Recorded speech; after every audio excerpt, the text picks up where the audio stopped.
Since the war on terrorism began, the improvised explosive device, or IED, has become public enemy #1 for U.S. and coalition forces in Iraq and Afghanistan.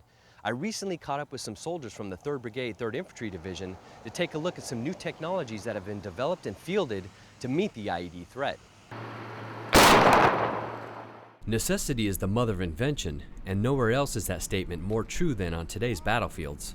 The IED fight is everyone's fight. Every unit that hits the road, whether it's logistics, infantry, or the engineers, everyone plays a part in counter IED. Our troops in the 3rd Brigade have seen the evolution of IED defeat technologies firsthand and have used them in theater. I can actually speak from previous experiences. I've done 3 rotations over there now, and each time we keep getting new technology, new items, different equipment, and each time I go over there, I see evolution of like the vehicles, the body armor, everything like that. The most noticeable advances are in the development and fielding of a variety of new military vehicles. The design of the vehicle is protecting us 100% better on all the different IEDs that they put out there. Each new vehicle has a name and a job specialty. During OIF 5, Sergeant Chad Vanderhoof drove a new lead vehicle called the Husky while conducting route clearing patrols in Iraq. It's a one-person vehicle. It has mine detectors on the side. You can pick up the mines in there if there has any metal. Then it has the inks on there where you can hit the ink button. It will mark around the area that you picked up the metal device, so that gives a better indication for where the buffalo needs to come up and dig.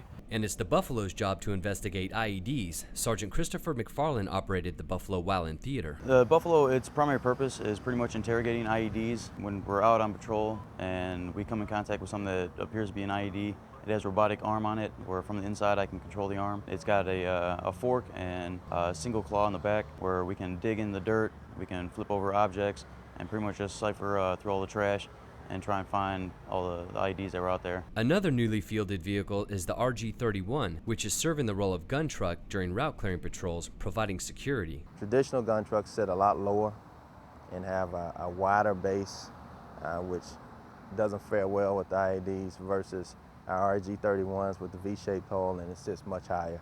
And every inch you can gain with an IED blast, the better chance you have of surviving it. Another effective technology is the Rhino. It's a vehicle-mounted device that uses heat to trick IED sensors.